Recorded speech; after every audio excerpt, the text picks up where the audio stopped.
Hi, I'm Max. Hi, and I'm Denise. And welcome back to another edition of Urban Lifestyles. And we are downtown, and I guess what we would say would be the epicenter of everything that has been going on as relates to a tribute, a memorial to Breonna Taylor. And we thought we would come down today and talk to some of the people, some of her family members, and just try to get a different perspective on everything that's been happening, not only in our city, but how it's also having an impact nationwide. It is. I call this the hub, the epicenter, as you mentioned. And today it's quiet. Later on, there will be more people, we're told, that'll come out. But it is a feeling down here. It is a vibe down here, I would say. And as you look around in either direction, of course, the streets are all blocked off. There's no foot traffic. There's no mobile traffic that's allowed to go through several streets. And it's just a very eerie calm that's here as well. Also today, we're going to be talking about one of the last surviving Buffalo soldiers. We're going to catch up with him and his story. And it's really an amazing story. It is. It's the same from those many years ago. It's still what we happening is now. Disparity. Right, and as we say, if we don't fix things, we're destined to repeat it again and again. We're also going to catch up with our partners at B96.5 and Magic 101.3. We're going to be checking in with fitness with Ross at Middletown Cycling and also By Any Means Fitness. You've been working out too hard. Yes, I have. We'll take a quick break and back with more right after this. Mothers, fathers, neighbors, and friends. Working hard when the weather is good, and even harder when it's not. With online updates to keep you safe and informed during the storm. Programs to save you energy and money. And new projects to help us provide cleaner, more reliable energy. We're more than an energy company. We are LG&E. We're LG&E. We are LG&E. Our energies go to serve. Mental health care matters. Treatment of substance abuse matters. Medical screenings matter. And we want you to know access to health care matters. So if you live in Kentucky and need health care, it's your right. Stand up, show up, and sign up with no pay up. It's as easy as 123. Call 855-459-6328. We all know Black Lives Matter, but we want you to know your health matters as well. You know, when I was in Hopkinsville, I got an opportunity not only to interview Mayor Wendell Lynch, I just like saying that, but I also had an opportunity to catch up with Mr. Roger Holloway and Alberta Holloway. These are really just very dear family friends. I would say my extended family and parents, but he was one of the probably we would say one of the last surviving members of the Buffalo Soldiers, and he just has a great story and just wanted to share that with you. So take a look. I think it was a great honor to serve with the 24th Infantry Regiment. We had more opportunities in the service than we had in civilian life, the most of us, and it was good security for us. It's an experience that you don't get anywhere else. But we didn't get the credit that was due us. It was the culture of this country. And of course, President Truman had to pass the executive order in 1948 to integrate the armed forces. However, this is 1950 and 51. We were still in the segregated units. I don't know why. Evidently, they needed scapegoats. And of course, we felt like the black male in the American society have always been the scapegoat. How does the organization of the Buffalo Soldiers or that division differ from just the traditional military that African Americans went into? Frankly speaking, this is our perception. Being in a black unit, oftentimes, like some of it is true, some of it is not true. We thought that we were given oftentimes mission they wouldn't give to a white troop. What were some of those type of missions? missions that they thought was impossible to secure. And once we accomplished them, you got very little credit, or none at all. However, oftentimes you fail, and that was magnified.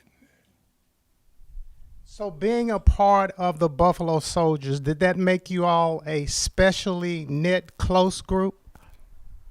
I think so, because it's an experience that no one else have experienced in this society. We had to fight on all fronts. We were surrounded. We were fighting for our honor, for our country, and we were also fighting for justice. We had no justice in our own society, and separate but equal.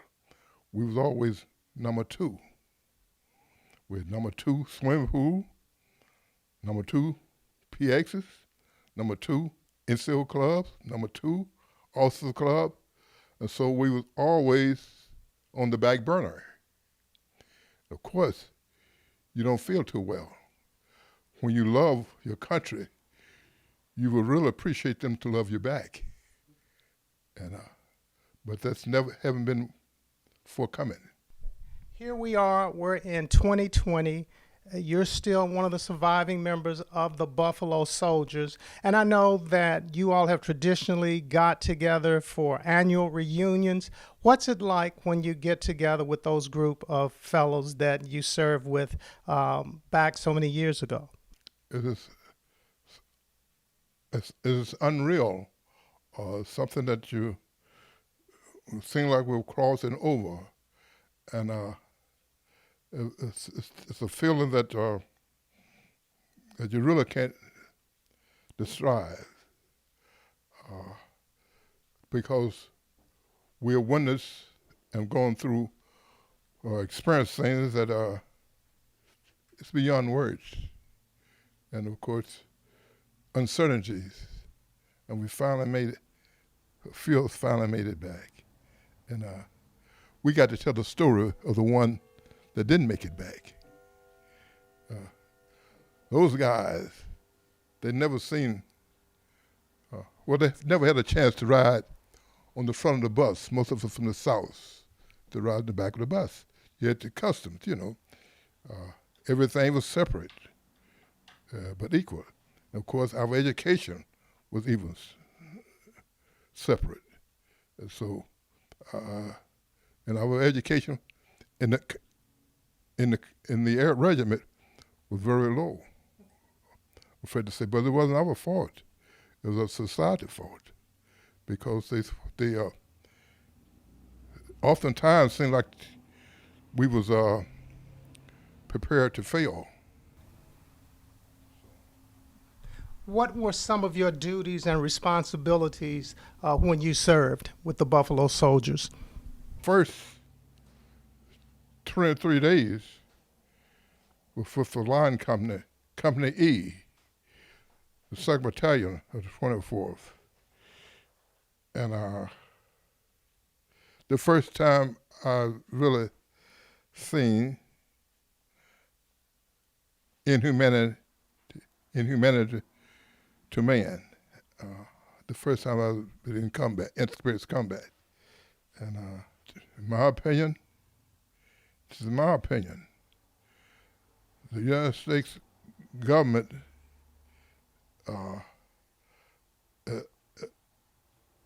is much better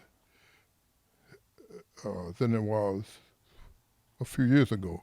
It's better all the time. As a matter of fact, the military, you can be what you want to be, I believe, in the military, because things have changed so much. The things that he went through, it's just really hard to believe. He went in, I think he said at 16 or 17, and just some of the experiences that he had, and you can see just the injustices that were happening to him back in the early 1950s are still some of the things that we're experiencing today. I would think, okay, so he was more into the 40s, 50s period. And the Buffalo Soldiers started at what time? It was about was it at the end of the Civil War? It was when they were started. Even to his part of the 40s and 50s. And then just hearing the stories that he had to go through, the one about they didn't equip them properly with their uniforms, and they were out in the cold elements, and they were experiencing frostbite, all because they just wouldn't adequately and fairly equip them. But they wanted them to be on the front lines to fight, but they didn't want to equip them with the clothing that was necessary, to keep them in a frame of mind that they could be successful and fight. And they were fighting successfully. Right. And then I know he mentioned another story also about the train. Right. He told me that, one of the experiences that he remember was that, being a part of that group, and they had captured some prisoners, but the prisoners were allowed to sit down on the train, but the Buffalo Soldiers, they were not. So even with them still working to fight for the United States, the injustice was still going on. But something else that I think that he shared that was also very interesting was that, regardless of everything that they went through, he still feels that being a part of the military was one of the best experiences that African Americans could still have. Yeah, especially when he made the comment, even with all the injustices, as a black man, you fared off better having that experience if you were a black man and had it not at all. That was mind-blowing to me that he could still make that analogy. Yeah. We'll take a quick break and back with more right after this.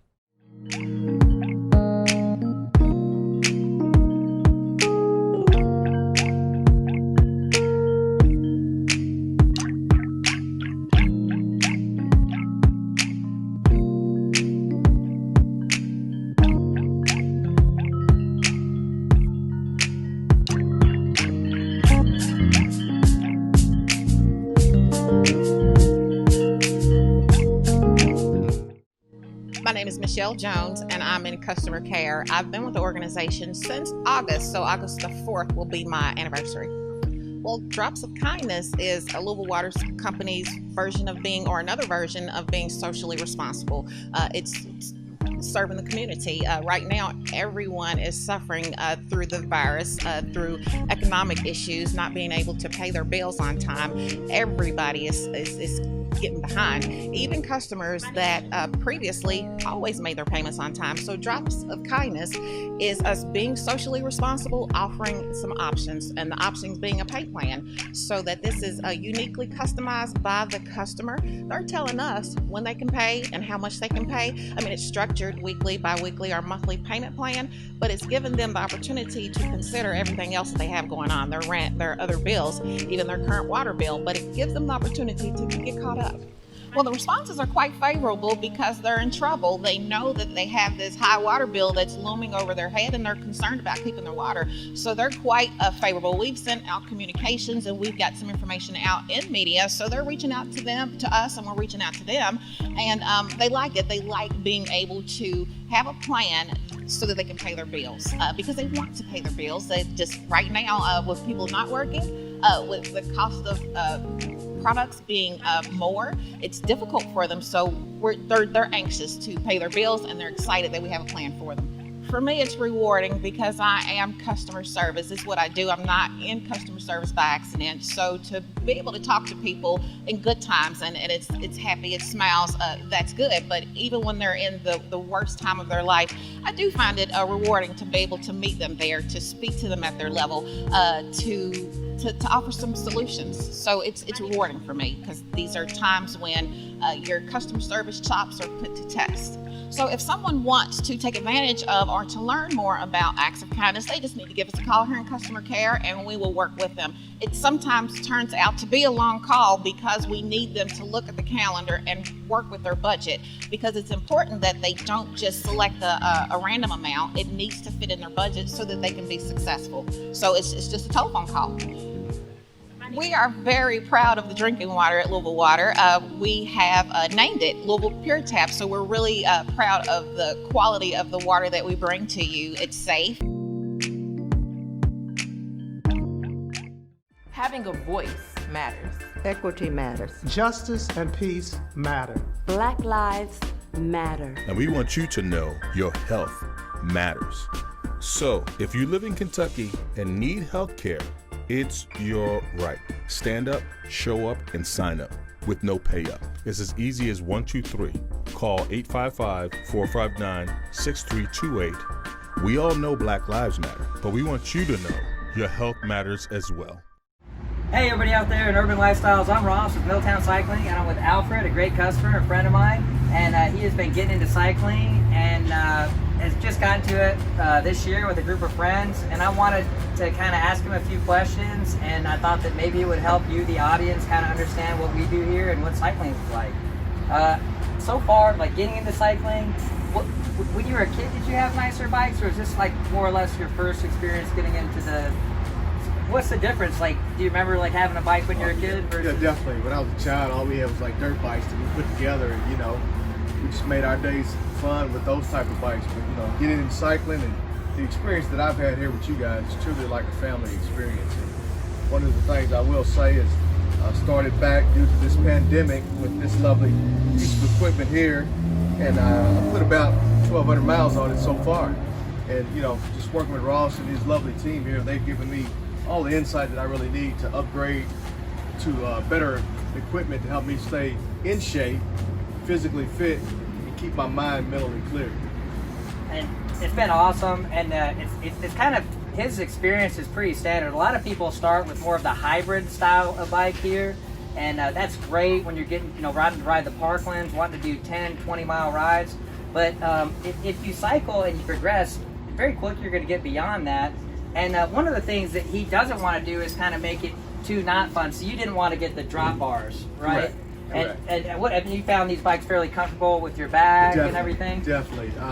Growing up as a child, I had a 10-speed, some dirt bikes and other things like that. But as you begin to learn this type of sport, you learn about the different bikes and different techniques you can have. And just with these type of handlebars here, it helps me ride upright, and I can still get a maximum performance every time out. I mean, our group, we generally started out riding 6 to 10 miles every time out. Now we're doing 40, 50-mile rides, averaging about 18, 19, 20 miles an hour. So it's been a very... I'll tell you, if he's averaging that on a hybrid, just watch out, Lance here. We gotta...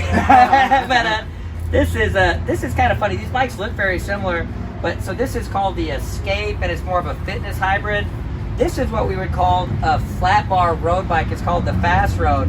And while they look the same, some of the gear ratios are very different. So this is going to have the Shimano road bike parts on it. This is called a Claris rear derailleur.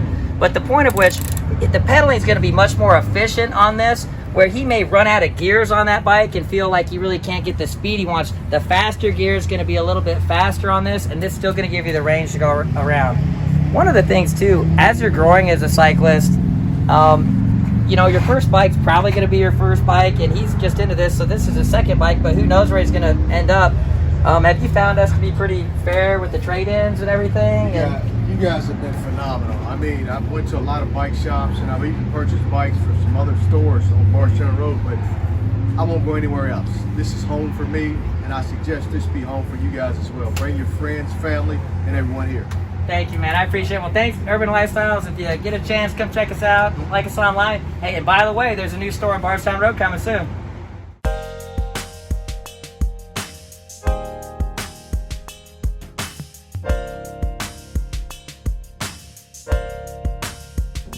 Hey, Max and Denise, we wanted to come to you through the gym today. We're both in here working. We got clients going today. So one thing we want to talk to you about is about how to pick what weight you're working out with. If you're going to go up a weight or go down, it's really based on form. Yes. So say you're doing 3 sets of 10 and you have 10-pound dumbbells. Well, you get to your second set and you notice that it's still pretty easy. Well, let's go ahead and go to your third set. Why not go to 12 pounds if you still kind of really pushing easy with the 10 pounds? Exactly. So that's kind of a way to gauge. And then say if you're on your third set and you have 12 pounds, but you only get 6 reps, then that means you might actually want to go down and maybe stay at the 10 if you can't complete 3 full rounds of 10 reps with the 10 weights. Exactly, and another thing to look at beyond just your strength is your form. If you're finding that you're not able to keep consistently good form with the weight that you're using, you need to drop down because you're risking injuring yourself and There's no reason to hurt yourself in the gym trying to lift weights heavier than your body needs to be lifting. That's it. So you have to be a good judgment of how much weight you're using. I mean, you don't have a coach there with you or a partner. So again, if it's a little too easy, try to push yourself. But if you can't finish your reps, then you need to stay in that range until you can fully complete your reps. Exactly. Right? And I'll say, if you've been working out for several months, several years, and you're still using those 5-pound dumbbells, it's time to step in. It's time to push it up, right? More resistance, better results. So really push yourself when you're in the gym. Don't just be comfortable. Be comfortable with being uncomfortable, right? Yes, that's it. All right, so that's just from us. Hope you guys have a good workout. We appreciate you guys. Thank you. Hey, Max and Denise, thank you for having me. But of course, it's your favorite girl, Bella, in the afternoon, Orbit 86.5. And of course, we have a lot going on. I'm still working from home, maybe month 6, 7 on working from home, but just thank goodness that I still have a job. You know what I'm saying? It could be worse.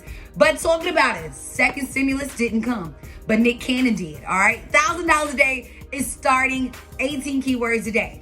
Only thing you gotta do, you gotta make sure you are listening to get all 18 keywords. You go on hiphopb965.com, enter in all those keywords, and you can be entered for that $1,000 a day with Nick Cannon Cat Splash. On top of that, Halloween is coming up. You're trying to figure out how do we celebrate Halloween inside of a pandemic. We got you. Of course, we have a 5K. Okay, you like to run? On top of the 5K.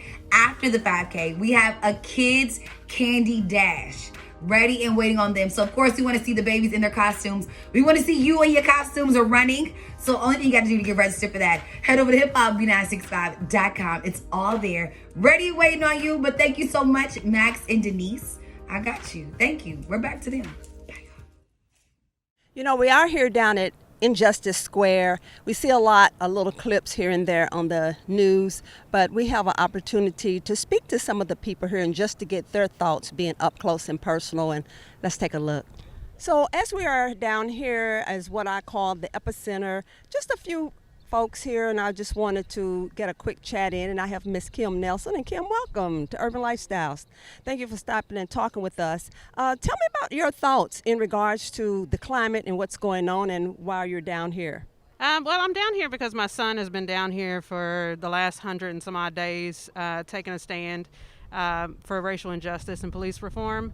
And so I wanted to come down and show him some support, but also to, just fill the park up with as many voices as possible so that we can get some justice for Breonna.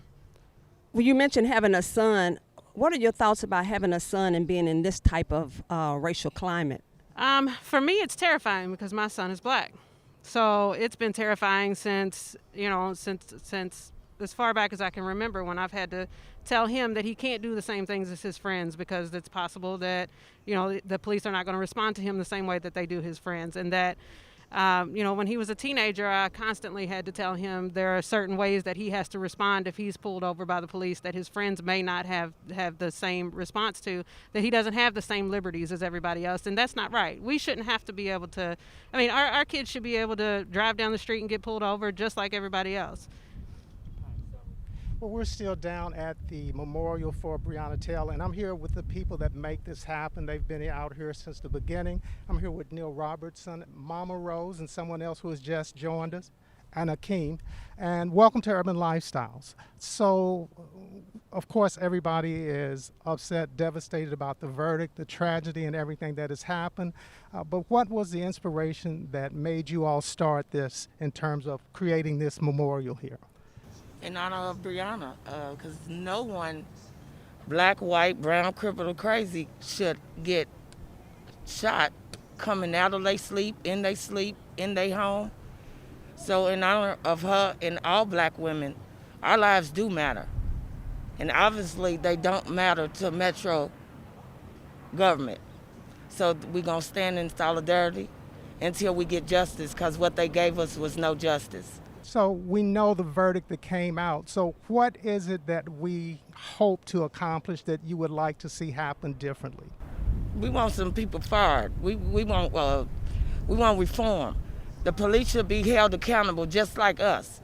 If we was, the average person would have been underneath the jail. And the police needs to be held accountable for their actions. Just because they're police officers, that don't mean they shouldn't have the same rules as anyone else. You know, we definitely want justice for Breonna, but it's basically, I hate to tell you how big this is, because we want liberty and justice for black people from all the past mistakes that they made. Remember, before the cell phones came out, people were dying, people were saying they were framed, nobody believed them because there was no footage to back up their story.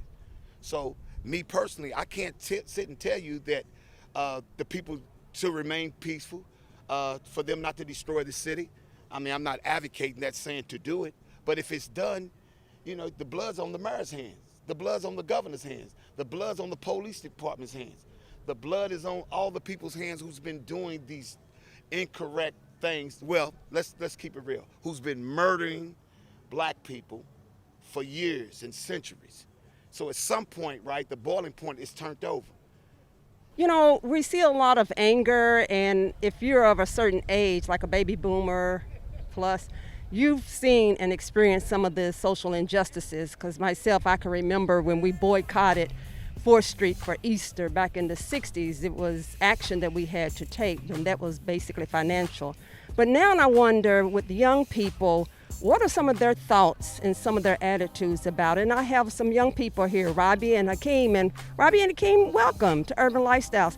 I just want to hear from you all. What are your thoughts? And through your eyes, what are you seeing and what are you feeling about all this? Well, one, we're anxious. Two, I don't want to use the word scared, but we're also trying to be as optimistic as we can.